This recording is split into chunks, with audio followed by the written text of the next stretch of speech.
भगवान जब द्वारका जाने लगे तो रथ पर एक पैर रखा, एक पैर नीचे, और भगवान रथ को पकड़े हैं और एक हाथ से मुस्कुराती हुई मुद्रा में आशीर्वाद दे रहे हैं।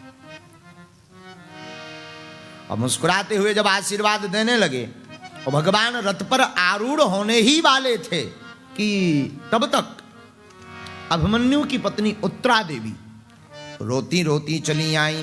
पाहि पाहि महायोगेन देवो देवो जगत्पते नान्यं त्वयद् भयं पश्ये यत्र मृत्यु परस्परम।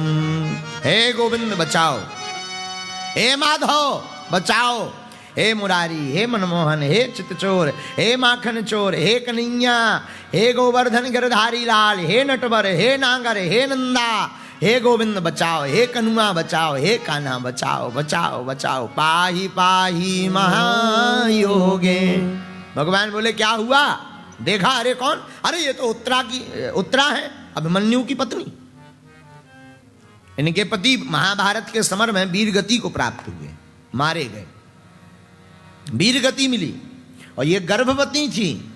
ये भी सती होना चाहती थी, परंतु गर्भवती होने के कारण सती नहीं हो पाई। क्या हुआ देवी? महाराज कोई हमारे गर्भ को जला रहा है, कोई हमारे गर्भ को मारना चाह रहा। आहा, देखो यहां पर याद रखना साधुओं,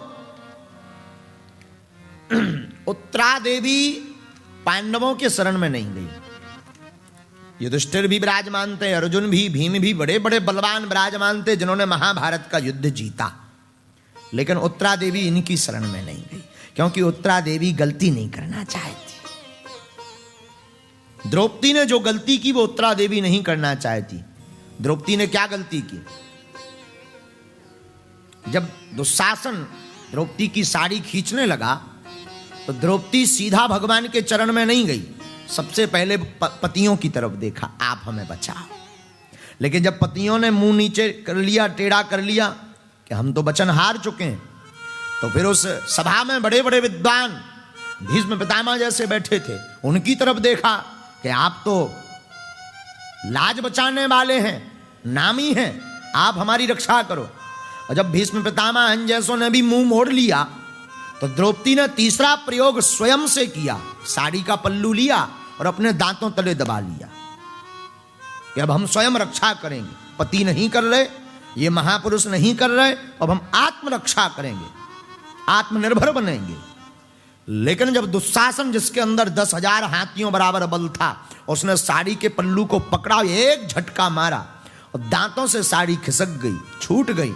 तब द्रौपदी को समझ में आया कि अब तो सिवा गोविंद के हमें कोई नहीं बचा सकता है। तो सबसे अंत में द्रौपदी भगवान की शरण में गई, और धन्य है गोविंद भगवान हमारे ठाकुर जी, नंद नंदन यशोदा नंदन कृष्ण चंद्र मोहन मुरारी मदन मोहन, भगवान नटवार नागर नंदा गोपाल, हमारे कन्हैया किसी का कर्ज अपने ऊपर नहीं रखते। एक बार भगवान की अंगुली में घाव बन गया तो सब रानियां चिल्लाई, अरे कोई कपड़ा लाओ, कपड़ा लाओ, कपड़ा लाओ। दौड़ी दौड़ी कपड़ा लेने गई, कोई बोले पकड़ो पकड़ो, रक्त ना निकले, खून ना निकले, पकड़ो पकड़ो। और धन्य है द्रौपदी मैया, उन्होंने महंगी साड़ी का पल्लू पकड़ा और फाड़ करके गोविंद के अंगुली में बांध दिया। भगवान बोले भी द्रौपदी जी, आपने इतनी महंगी साड़ी अपनी, सरकार क्या महंगी क्या सस्ती आपके लिए। भगवान मनी मन बोले चिंता मत करो, आपने हमारे रक्त के लिए अपनी लोक लाज की मर्यादा को त्याग करके भी महंगी साड़ी फाड़ करके बांध दी, इसके एक एक धागे का कर्जा हम चुकाएंगे। जब भरी सभा में दुर्योधन साड़ी को खींचने लगा, और जब अंत में द्रौपदी भगवान श्री नंदन की शरण में गई और चिल्लाई कि अब तो आपके नाथ लाज के बचैया, आज विपदा पड़ी भारी है, हम पर विपदा आई, राखो लाज हमारे, राखो लाज हमारी, आज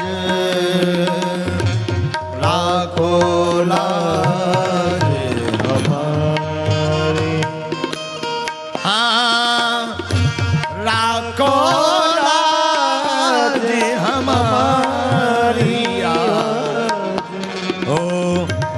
राखो लाज हमारी कन्हैया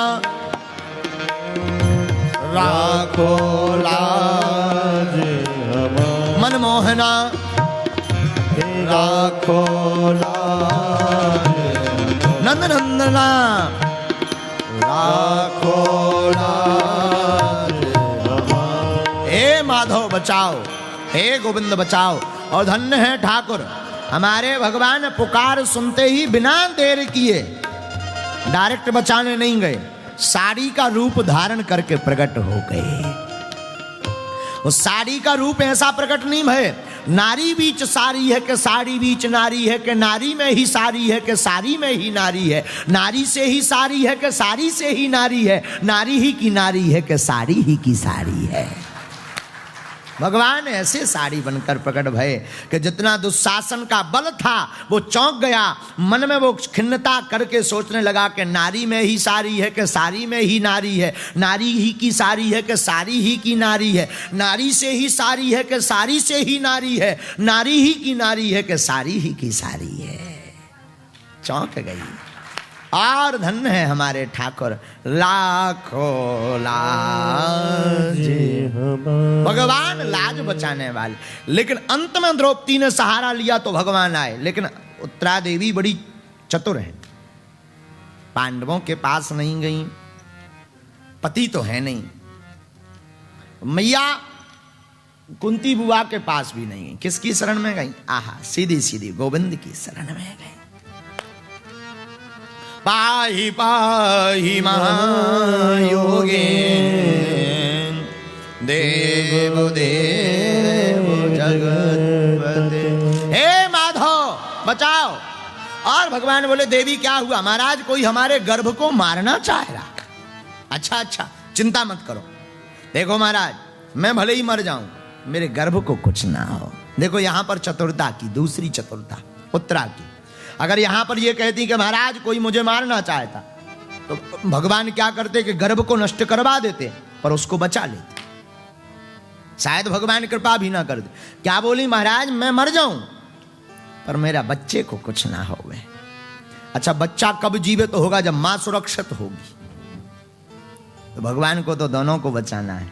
और आज तक आपने जितने भी पुराण पढ़े होंगे, रामायण पढ़ी होगी, तो आपने एक बात पढ़ी होगी, भय प्रगट कृपाला दीन दयाला कौशल्या हितकारी। भगवान प्रकट होते हैं, जन्म नहीं लेते, भगवान कभी गर्भ में नहीं आते, लीला करते हैं। भगवान तो सीधे प्रकट होते हैं।